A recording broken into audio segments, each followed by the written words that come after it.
Hello, bonjour, namaste, ni hao, and ohio everybody. What is going on? It is Galeriot here, and welcome back to the YouTube channel once again for another Danmachi Memoria Freese video. And today, I wanted to give my final thank yous to the Danmachi Memoria Freese international version. Of course, not only to the development team, but to all of those people who made Danmachi Memoria Freese as exciting and as fun as it has been the last 6 years, or 6.5 years now actually. And on top of all of that, I want to also reminisce a little bit, go down memory lane a little bit as well in this video. Some of you guys were there during the live stream. Of course, we were live during the end of service, but unfortunately I couldn't say my final thank yous and everything that I wanted to say during that live stream because it was so early in the morning that I actually had to leave to go to work just as the end of service hit. So unfortunately, just timing and everything kind of killed that moment for me, unfortunately. But I wanted to make this video as a bit of a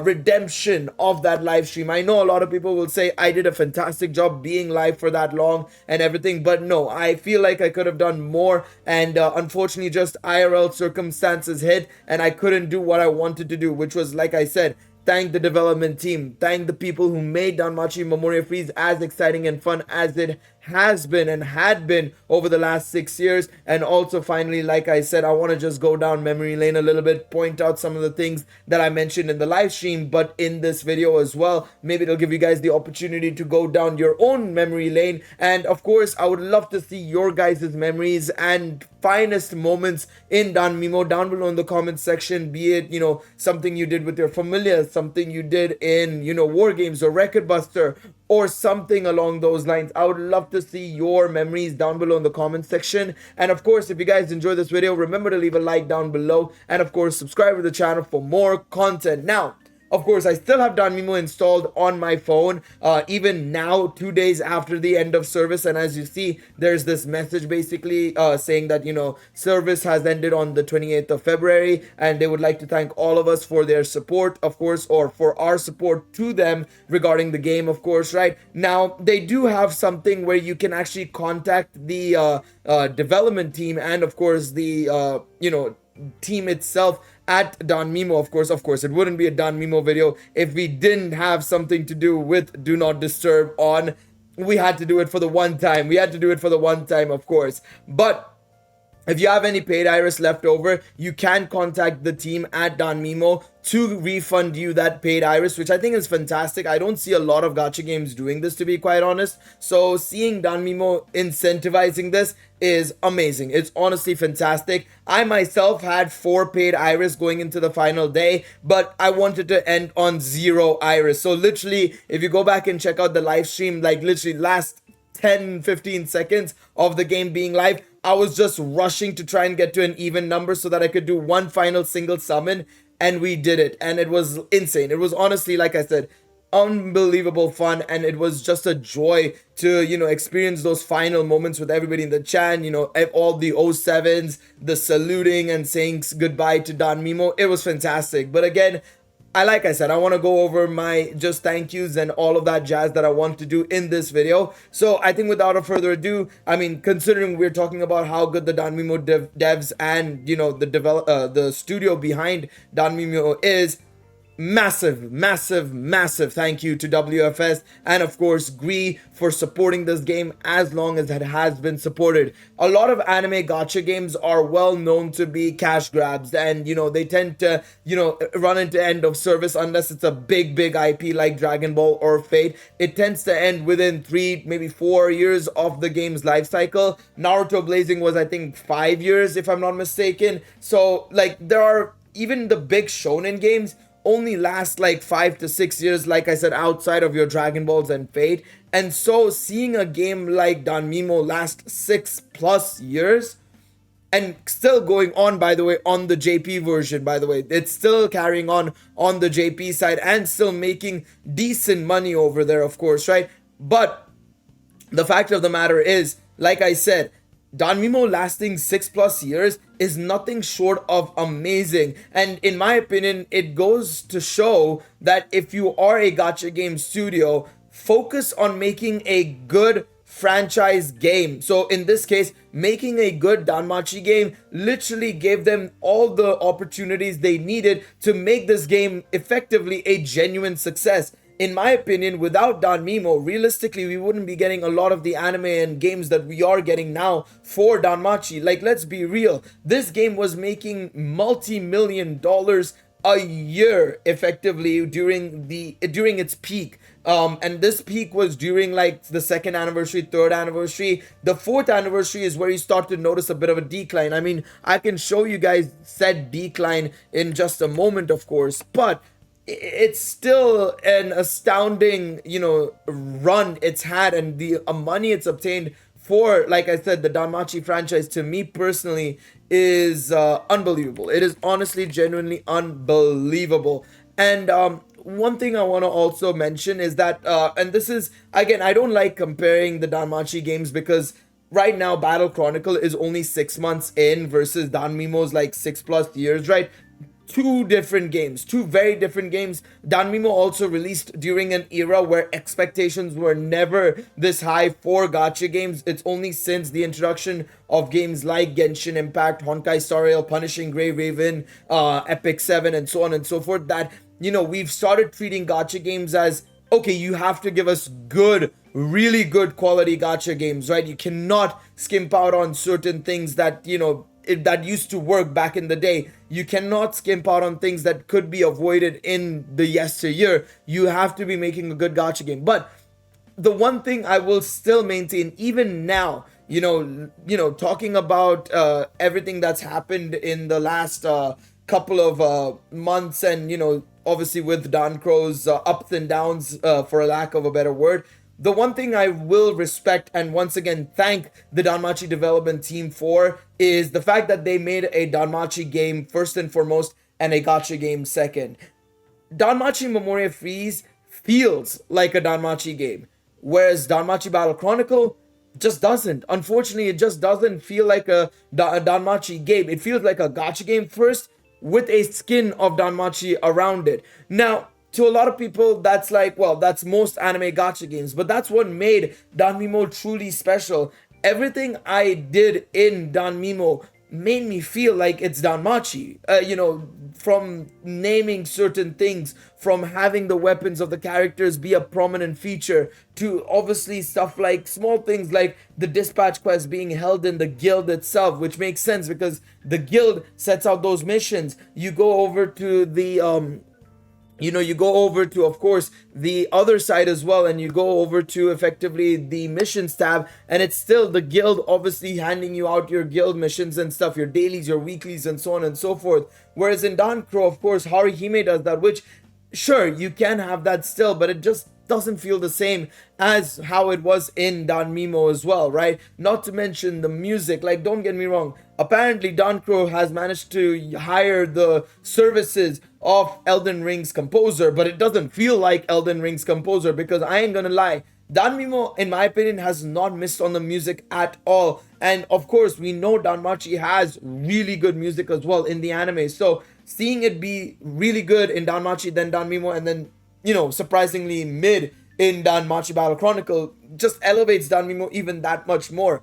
Again, I don't want this to just be a straight comparison between the two games because that's not the point of this video. The point is Danmemo's developers had managed to effectively ensure that us, the audience, was absolutely engaged with the game as fans of the series, not as fans of the gacha game, which I think was the best way to go about it, because they kept us engrossed with the stories, they kept us engrossed with the characters, they kept on releasing, be it new characters, old characters, characters with different outfits, giving them an outfit story, new voice lines, everything of that sort made it just that much more exciting. And don't forget, Danmemo is a Guinness World Record holder as well, technically, with Yoshigatsu Matsuoka, of course, Bell's VA, that is, getting the award for the most voice lines by any character or VA for a single character in a game. So I think it was phenomenal that we managed to obtain that. I don't think anybody has beaten that.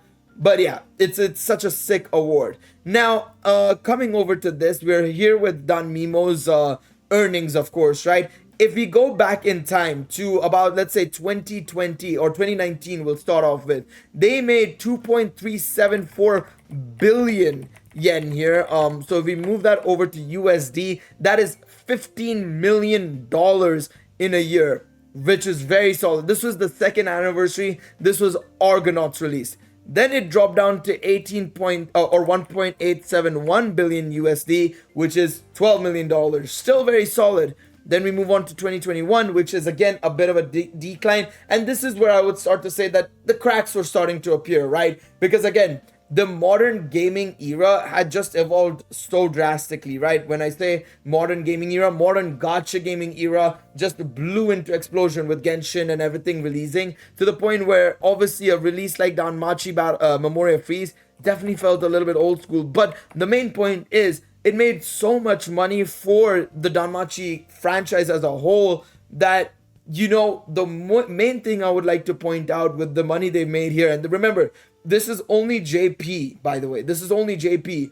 Global as well made some decent money, not as much money for sure, and especially in the yesteryears, definitely not, or definitely not in the later years, I should say, not yesteryears, but not in definitely not as much in the later years, but it did make money. And the thing is, this money would have definitely gone in and helped out, not only obviously paying the employees off, the licensing fees and all of that, but also the money that the production committee wanted to obviously fund things like the second, third, fourth seasons of Danmachi, you know, the movie Arrow of Orion, and the many other things that Omori is doing right now with, of course, the Danmachi franchise, be it, of course, the upcoming gacha game in NeoWiz and Greed's hands, or the Danmachi Full End of Water and Light console game as well, right?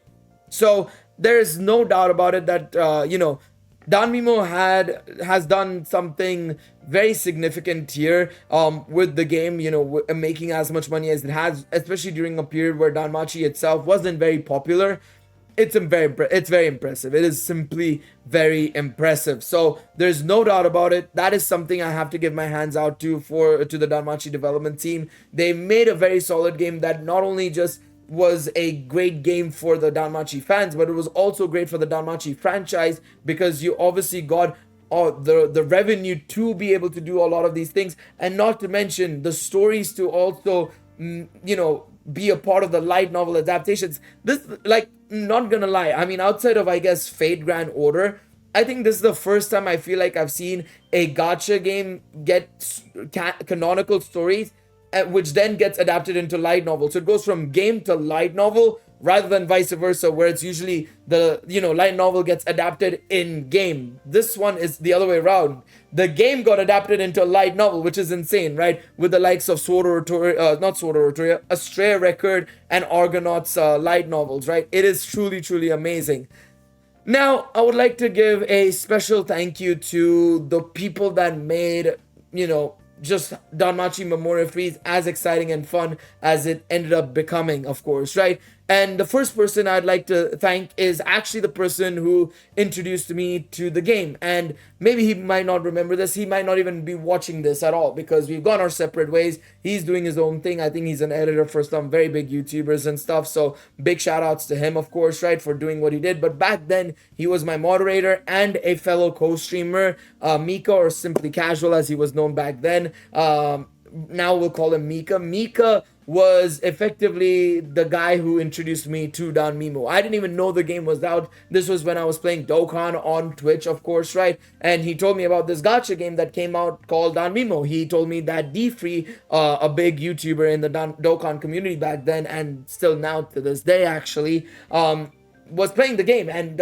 he mentioned, oh, you might want to try it out and see how you find it. And I got hooked onto it, man. I got hooked onto it big time. We both got hooked onto it. We were playing the game day in, day out, and it was a lot of fun. Of course, through him, I also got the chance to obviously introduce myself to the people like Technia, Zero, people who were originally part of the Tech Fam, One Dark Vision, maybe he might remember me, maybe he won't, Unsinge, Amphi, so on and so forth. Victor as well. Some of you guys might know Victor from Danmachi Battle Chronicle already. He's been in the live streams many a times. And so many other people, so many other amazing people. Mikey, Foud, so on and so forth. Just an insane amount of people have been met.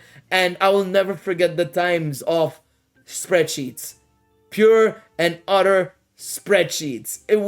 I remember this. This was way back when we were all part of one familia. That is to say, Zero, Technia, I, One Dark Vision, so on and so forth. We were all part of the same familia, and we were obviously, this was when familias were introduced in the game, which was mid to late 2018, and they started off the first familia event with the AOT collaboration. And I remember that I think it was Black Ace who gave us this sort of like semi template, and Zero and I as effectively sort of like co-leaders slash co-generals, effectively making sure everybody did their run every single day. We got second in this event. It was kind of a shame, but to be quite honest, I'll put some blame on myself.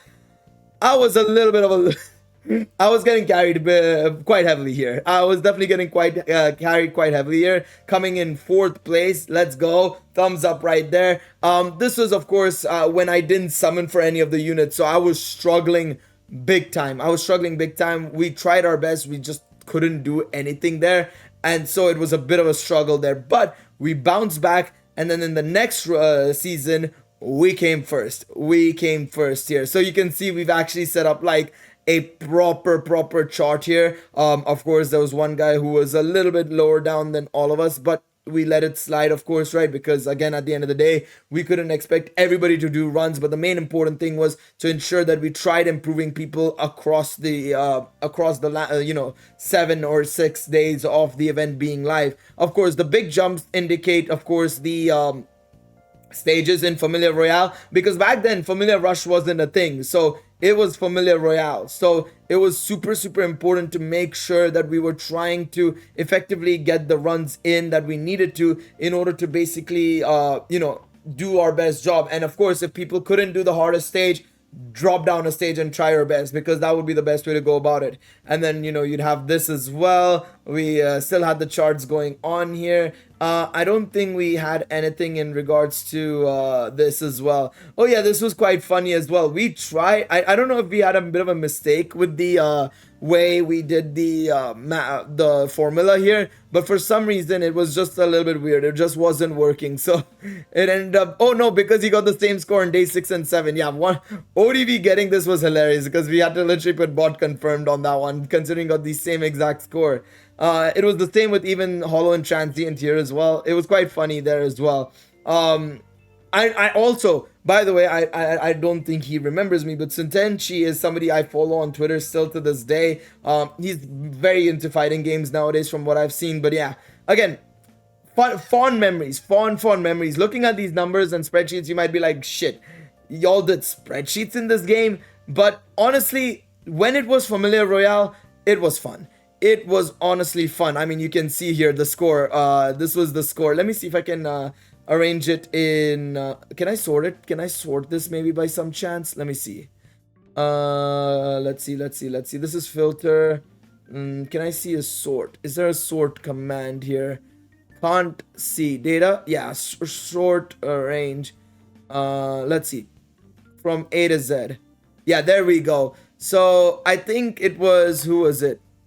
Okay, it didn't do it properly. I would have to organize this properly. Either way, TechFam was first, then Iris, then FTQ. No, then the Familia. Who was part of the Familia? I don't remember. Wow, I don't remember who was part of the Familia. Damn. I know who was part of FTQ. I know the leader of FTQ quite well from ages ago. Iris, of course, I remember. Going Merry. Wow, I don't remember the Familia and Going Merry at all. Hestia, I remember a little bit of, but... I don't remember the Familia and Going Merry, man. Things changed quite drastically, because then we had, once Familia Rush came, and unfortunately, with the introduction of Familia Rush, you can see we just kind of stopped doing it, because it was so much more harder to keep track of everybody's scores and everything. It became a struggle to effectively get in touch with everybody and everything, so this is where we stopped effectively. But from there, we saw the introduction of new Familias, New Age Familias, Vesta, we saw the introduction of Estrella, and so many other familiars that ended up taking our spot on the top leaderboard. But again, good memories, man. This was something else. So big shout outs to all of these people in the familiars. Of course, like I said, not only in the familiars themselves, but outside of the familiar. Mikey wasn't part of the tech fam, obviously, but he was the one who recruited me into a more casual familiar once, obviously, tech fam properly disbanded entirely and we all went our separate ways. Then I obviously went from being part of Shinjidai and Mikey's familiars to, of course, another familiar. Then from that familiar, I ended up in Vesta, where Fowd and I obviously hit it off really well, I would say. And yeah, it was very fun. It was very fun. You know, obviously being able to also experience different familiars across the 6 years definitely makes me feel a lot more happier. I would have been a bit more disappointed if I was stuck with the same familiar for the entire 6 years, outside of if it was my own familiar, of course, right?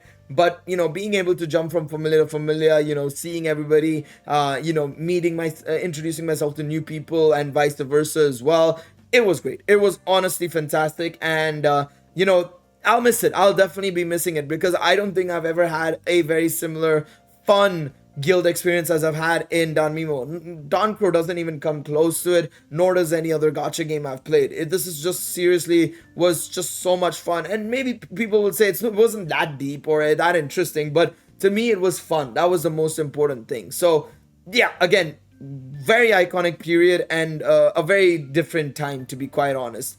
Now, I want to just go down a bit more of a bit of a memory lane, of course, talking about the stories themselves. And the one thing I want to definitely talk about, of course, is my favorite story personally. Now, I'll have to go and look for it because, of course, Raptor's Delight has uploaded everything, and I don't remember when he uploaded the story that I'm looking for. Maybe he hasn't had the time to do it, but I want to check if he has. If he hasn't, then that's fine. I'm pretty sure there will be another person who has done it. Of course, I have left a link to the full stories that Raptor's Delight has uploaded on my preservation video, which you guys can go and check out. Of course, that I would recommend going and checking that out, because at least you guys get an idea on exactly how this works and everything. He's uploaded some of the outfit stories as well, it seems like, for some of the characters as well. But I don't think... Yeah, I don't think he's uploaded the one that I'm looking for. Is he? Wait. I might have missed it. I thought I missed it. Wait, did I miss it? No, I didn't. No, I didn't miss it. Okay. We're gonna have to look for it. Unless I missed it and I'm being absolutely blind, which is possible. Oh no, I didn't miss it. Yeah, here it is. Winter Magic Miracle. My favorite story in Danmemo, personally. This is probably by far and away my favorite story in Danmemo. That's not an anniversary story. I highly recommend people go and read this. It was genuinely an absolute joy to read. Very emotional, very wholesome at the same time. Very serious as well. Mori at his finest, I would say. Again, you have to remember one of the differences as well between Danmemo and Danchro, and I hate to bring up Danchro again and again, but it is a direct comparison that a lot of people are making, and I have to kind of lean into it as well, because the expectation coming from Danmemo is so high that unfortunately Danchro has just not met it, sadly, and I understand a lot of people's frustrations with that. I even said it before the launch of Danchro. I told people, don't expect Danmemo. Don't expect Danmemo. Danmemo was very unique, and people didn't realize it until it shut down and until we got Danchro. That shit, you know, we had a gem of a game in our hands with Danmemo, and a lot of what Danchro's problems lie in is that Mori is unfortunately not a active part of the development team, right? Whereas for Danmemo, he was actively writing, he was supervising consistently. Whereas from my understanding, based on the interviews he's had and everything, with Danchro, of course, he's, you know, approving of things and supervising, but it's to a much lesser degree. He's taking a step back from this. Of course, he's working on the console game. We know he's writing for that. Maybe he's also focusing on the next Danmachi gacha game. So there is that difference as well, and you can tell it when you read the stories and compare the two, of course, right? But yeah, no, I have to go down memory lane and say that this was my favorite story. It was genuinely a joy to read through, and honestly one of the most emotional stories I've had. And generally, you know, looking back at the years, right? I mean, looking back at the years and looking back at the various periods of this game's life cycle, the start when we were all super excited about the game and, you know, jumping into the game very first time, meeting people like Technia, Zero, and so on and so forth, being a part of Tech Fam, hitting Hero for the first time. Those are some memories I'll never forget. going into the second anniversary, thinking about like an evil twin of Bell, and then finding out that we're going back into the Age of Heroes was something else as a Danmachi fan and somebody who's been reading the story at that point, right? And then going into a Stray record, which took place 7 years ago, meeting Bell's first relatives in the story. Then, of course, just generally as well, the development of the game, of course, the bads, the good side of things, you know, the amazing stories, the music, the, you know, random moments in the game where basically some things didn't make sense whatsoever as to why they added it and why they removed certain things, why they never brought back raids, but how fun that original raid mode was during the grand day event. And so many things to reminisce and remember. We obviously made a video talking about the forgotten game mode Rampage.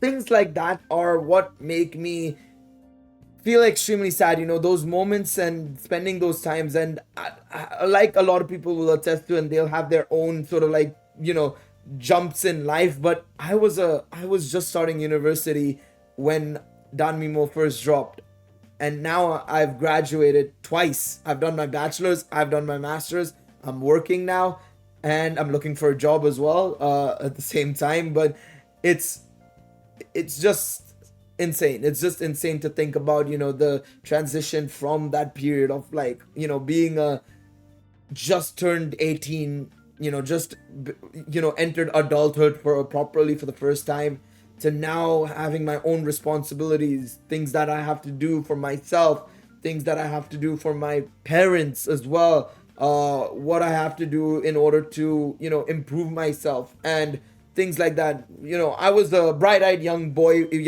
back then. Let's be real, a young man, let's say, right? Not necessarily a developed man, but a young man back then. And obviously going from then to now, I've changed, people have changed, and obviously we had one thing that kept us consistently, you know, together, and that was this game. And I will truly miss it. I will definitely truly miss it, and it is going to be, you know, a hard task for anything that comes up in Danmachi's next couple of years when it comes to the gaming side of things, especially the gacha gaming side. You know, I know a lot of people say that Danmemo ended because of Danchro. I wouldn't say that is necessarily true. I think there's two reasons. One, Amori was taking a step back, and of course the sales were dwindling, so they had to kind of realize, you know, maybe there's a certain time we need to consider stopping the game, right? And then on the other side, you obviously have the fact that Gree, the parent studio of Ride Flyer Studios, and of course the developers of Danmachi Memoria Freese, they're helping develop the next Danmachi gacha game alongside NeoWiz, so they're getting a slice of the pie of that game as well. So in all honesty, if we're really being realistic, Danmemo ended not because of Danchro, but because Amori's taking a step back, the dwindling sales, and the fact that the next gacha game is being developed or co-developed by the parent studio of the current developers of Danmemo. So it would never have made any sense for them to have two competitors going up against each other in the same market. And so to me personally, my expectations are very high for that game. Because yes, Danchro, you can argue it's a success, failure. I don't really give a fuck about that game at this moment in time, to be quite honest. Because the less said about that game for now, the better, because it's too early, it's too soon, and also, I don't know the direction they want to take that game in yet, to be quite honest. Like I said, it feels like more like a gacha game than a Danmachi game. So they're in it for the money most likely, but I don't give a damn at this point. Like I said, my main expectations come from NeoWiz and Gree and how they'll develop the next Danmachi gacha game, because the expectations on that game are going to be quite tremendous. But alas, we'll wait and see.